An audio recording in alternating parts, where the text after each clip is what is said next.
जय हिंद साथियों, physical education world में आपका स्वागत है।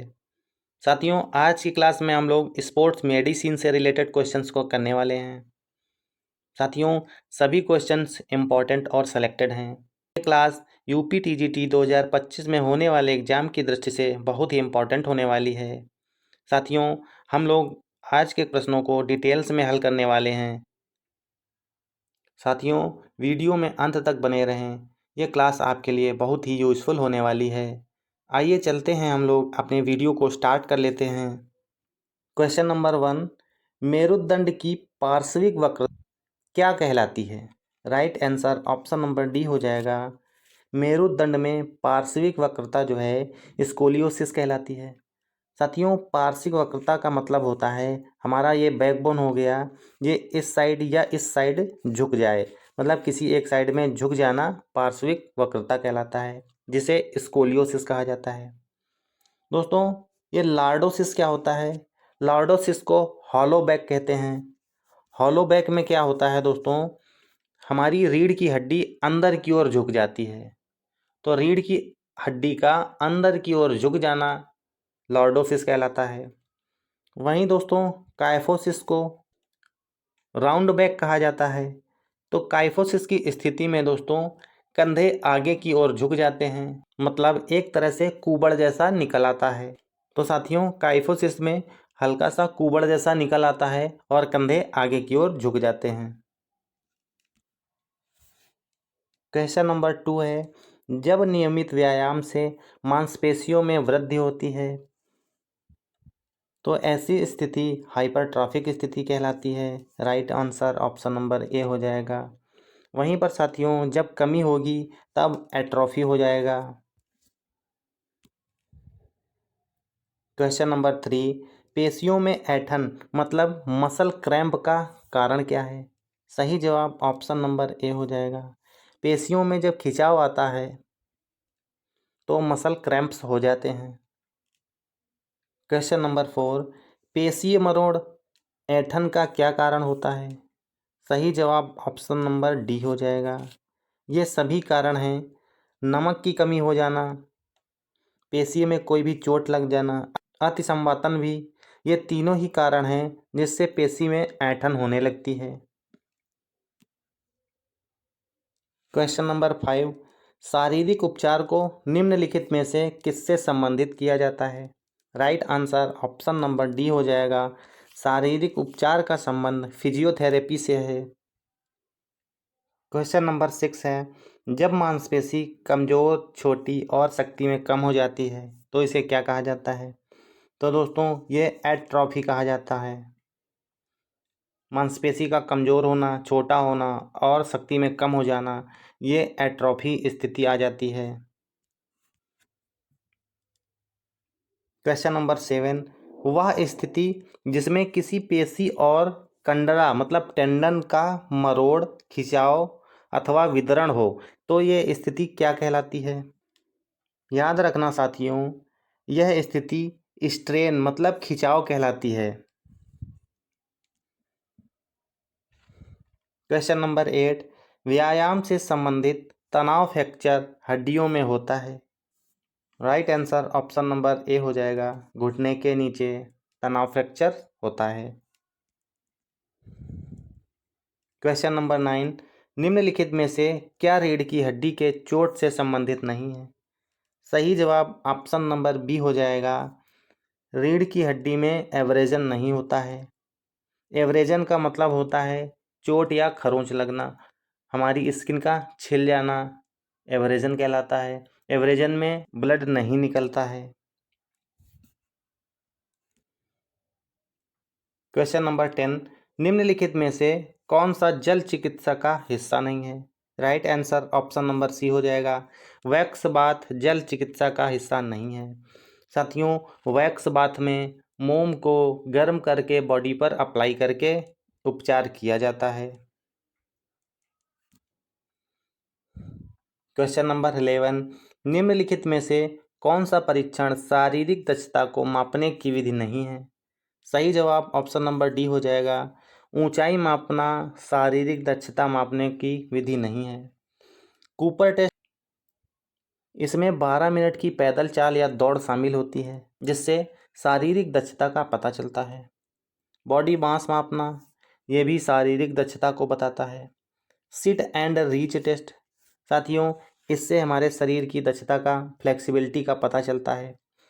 तो हमारे ऑप्शन नंबर ए, बी और सी शारीरिक दक्षता को मापने की विधियां हैं। क्वेश्चन नंबर 12, स्मरण शक्ति बढ़ाने हेतु कौन सा आसन महत्वपूर्ण है? Right answer option number B हो जाएगा। स्मरण शक्ति को बढ़ाने के लिए पद्मासन महत्वपूर्ण है। क्वेश्चन नंबर 13, खाली स्थान है, त्वचा की चोट है जो आमतौर पर किसी उपस्कर विशेष के साथ घर्षण या जिस जगह पर अस्थि त्वचा के काफी नजदीक हो उस जगह पर गिरने की वजह से लगी चोट के कारण होती है। तो साथियों इस प्रश्न का सही जवाब ऑप्शन नंबर बी हो जाएगा, उसे खरोंच कहा जाता है। क्वेश्चन नंबर 14, प्रोनेशन एक संधि गतिविधि है जिसमें ऑप्शन नंबर एक सही हो जाएगा, अग्रबाहु का घूर्णन होता है, हथेली पीछे की ओर हो जाती है। कहने का अर्थ दोस्तों ये है, अपनी हथेली को जमीन की ओर करना प्रोनेशन कहलाता है। इसका उल्टा हथेली जब ऊपर की ओर करेंगे तो ये स्थिति सुपीनेशन कहलाती है। क्वेश्चन नंबर 15, मोच खाली स्थान की वजह से होती है। Right answer option number C हो जाएगा, मोच खिंचाव की वजह से होती है। खेल में लगने वाली चोट पर एक एथलीट को प्रदान किया गया तत्काल उपचार है। Right answer option number A हो जाएगा, तत्काल चोटों के लिए क्रायोथेरेपी का उपयोग किया जाता है। क्वेश्चन नंबर 18, स्क्रैप त्वचा व म्यूकस झिल्ली कहलाती है। Right answer option number A हो जाएगा, स्क्रैप त्वचा और म्यूकस झिल्ली को एब्रेजन कहा जाता है। क्वेश्चन नंबर 19, प्लैंटर फ्लेक्शन गतिविधि मूवमेंट केवल होती है। साथियों right answer option number D हो जाएगा, प्लैंटर फ्लेक्शन गतिविधि टखने में होती है। दोस्तों अपने पंजे के बल जब खड़े हो जाते हैं तो ये प्लांटर फ्लेक्शन की स्थिति हो जाती है। क्वेश्चन नंबर 20, खेल में चोटें कैसे लगती हैं? Right answer option number C हो जाएगा, खेल में चोटें जब हम खेल के नियमों का पालन नहीं करते हैं तब लगती हैं। क्वेश्चन नंबर 21, रक्तचाप के उपचार के लिए सबसे ज़्यादा कौन सा आसन कारगर है? सही जवाब ऑप्शन नंबर बी हो जाएगा, ब्लड प्रेशर को कम करने के लिए शवासन किया जाता है। दोस्तों शवासन को आराम से लेट कर आंखें बंद करके सांस लेने की मुद्रा में किया जाता है। क्वेश्चन नंबर 22, त्वचा की चोट है। सही जवाब ऑप्शन नंबर सी हो जाएगा। दोस्तों स्किन में रगड़ खरोंच लग जाती है। क्वेश्चन नंबर 23, व्यायाम के दौरान मांसपेशियों की सिकुड़न किसके उपभोग द्वारा रोका जा सकता है? Right answer option number D हो जाएगा, कम वसा वाला कैल्शियम युक्त, पोटेशियम युक्त भोजन और बी कॉम्प्लेक्स विटामिन एवं जल द्वारा। ये तीनों ही ऑप्शन सही हैं, इसलिए हमारा ऑप्शन नंबर डी सही हो जाएगा। Question number 24, doctor Kenneth Cooper किसके व्याख्याता हैं? सही जवाब ऑप्शन नंबर सी हो जाएगा। दोस्तों कूपर टेस्ट के अंतर्गत पैदल चाल का टेस्ट किया जाता है। क्वेश्चन नंबर 25, मोच खिंचाव कंडरा नस की चोटों की तुरंत देखभाल कैसे की जाती है? साथियों तुरंत चोट के लिए हम लोग आइस पैक्स का प्रयोग करते हैं।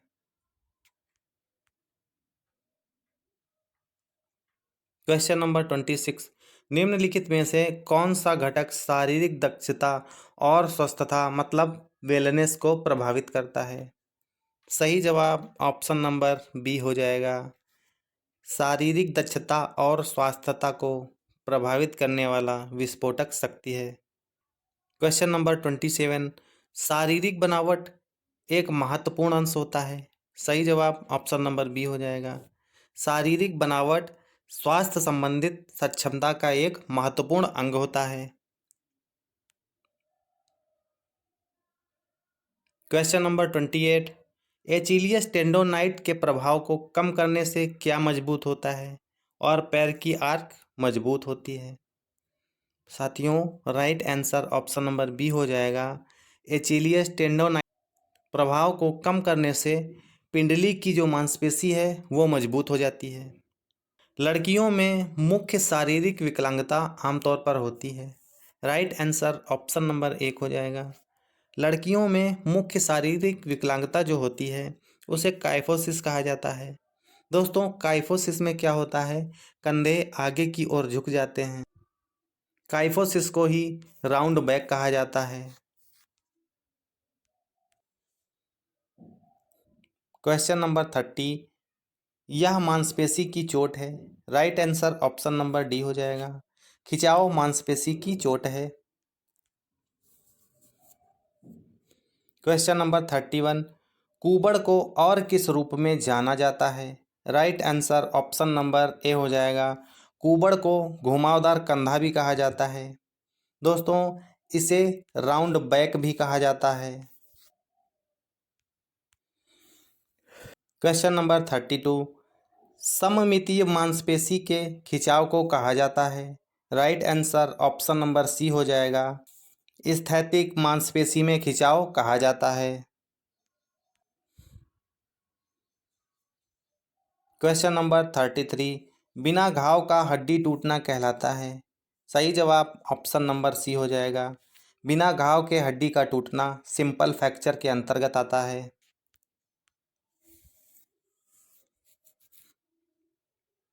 क्वेश्चन नंबर 34, तनावपूर्ण मांसपेशियों की वजह क्या है? सही जवाब ऑप्शन नंबर सी हो जाएगा। अचानक ओवर स्ट्रेचिंग से तनावपूर्ण मांसपेशियों का कारण बन जाता है। क्वेश्चन नंबर 35, मेरुदंड का एक तरफ के मोड़ को कहते हैं।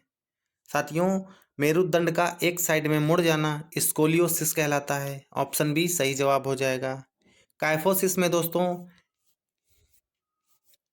इसमें कुबड़ जैसा निकल आता है। इसे राउंड बैक कहा जाता है। इसमें कंधे आगे की ओर झुक जाते हैं। लॉर्डोसिस, इसे हॉलो बैक कहा जाता है। इसमें रीढ़ की हड्डी अंदर की ओर झुक जाती है। क्वेश्चन नंबर 36, ऐसे विभंग जिसमें अस्थि तथा त्वचा दोनों टूटते हैं और संक्रमण का खतरा बना रहता है, ये कहलाते हैं। Right answer option number B हो जाएगा।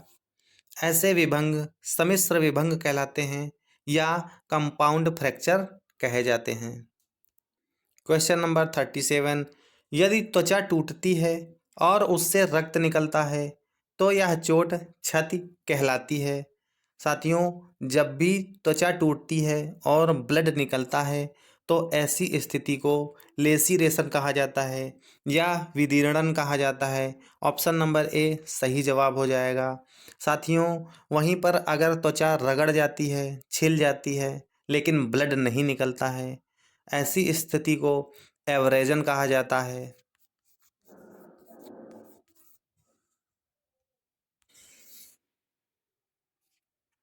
क्वेश्चन नंबर 38, निम्नलिखित में से किस दवा या रसायन का यदि लंबे समय तक प्रयोग किया जाए तो इसका प्रभाव थरथराहट, सिर दर्द, हृदय गति रुक जाने के खतरे के रूप में सामने आता है? सही जवाब ऑप्शन नंबर बी हो जाएगा। बीटा 2 एगोनिस्ट के प्रयोग से सर दर्द, हृदय गति का खतरा सामने आ जाता है। क्वेश्चन नंबर 39, एक किस्म की मेरुदंड विकृति है जो एक पश्चगामी अथवा परिवर्ती वक्र की एक वृद्धि या विस्तार अथवा एक अग्रवर्ती वक्र का ह्रास अथवा उत्क्रमण है। सही जवाब ऑप्शन नंबर ए हो जाएगा। इसे काइफोसिस कहा जाता है। क्वेश्चन नंबर 40, हड्डी टूटना, अव्यवस्था और मोच का शुरू में किससे इलाज किया जा सकता है? सही जवाब ऑप्शन नंबर डी हो जाएगा। इन सब का इलाज बर्फ की थैली मतलब आइस पैक्स से किया जा सकता है। क्वेश्चन नंबर 41, खेल कूद में स्कोलियोसिस का उच्च दर देखा गया है। सही जवाब ऑप्शन नंबर ए हो जाएगा। ये जिम्नास्ट में देखा जाता है। क्वेश्चन नंबर 42, गंभीर चोटों का इलाज खाली स्थान से किया जाता है। Right answer option number A हो जाएगा। गंभीर चोटों का इलाज अवरक्त किरणों के माध्यम से किया जाता है। क्वेश्चन नंबर 43, स्प्रेन व स्ट्रेन का इलाज किस विधि से किया जाता है? Right answer option number B हो जाएगा, प्राइसेस विधि। पी का अर्थ होता है प्रोटेक्शन, आर से रेस्ट हो जाएगा, आई का आइस हो जाता है, सी से कंप्रेशन हो जाता है और ई का मतलब एलिवेशन हो जाता है। क्वेश्चन नंबर 44, नियमित व्यायाम और प्रशिक्षण कंकाल की मांसपेशियों के आकार और मात्रा को बढ़ाता है। इस घटना को क्या कहा जाता है? Right answer option number B हो जाएगा।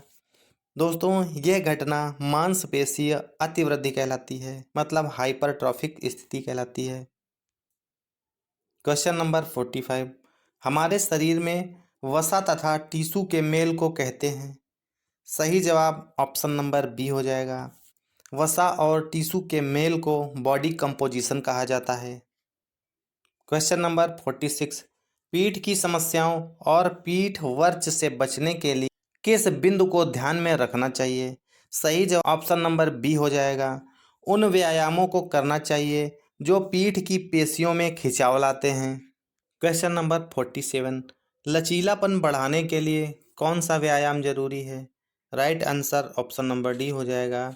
लचीलापन बढ़ाने के लिए स्ट्रेचिंग जरूरी है।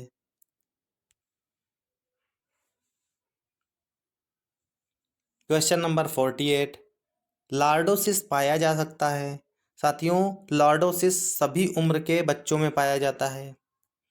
शिशु और बच्चों में यह पाया जाता है। Right answer option number C हो जाएगा। क्वेश्चन नंबर 49, कंट्रास्ट बाथ में प्रयोग की जाने वाली प्रथम वस्तु क्या है? सही जवाब ऑप्शन नंबर बी हो जाएगा। साथियों, कंट्रास्ट बाथ में प्रयोग की जाने वाली प्रथम वस्तु गर्म एवं ठंडा पानी है। मोटर क्षमता परीक्षा और सक्षमता और एथलेटिक कौशल परीक्षण के परिणाम को कैसे प्रदर्शित किया जा सकता है? Right answer option number B हो जाएगा। संख्यात्मक रूप में प्रदर्शित किया जा सकता है। साथियों, ये आज की हमारी क्लास थी। उम्मीद करता हूँ आप लोगों को पसंद आई होगी। मिलते हैं अगली क्लास में नए टॉपिक के साथ में। तब तक के लिए हंसते रहिए, मुस्कुराते रहिए। जय हिंद।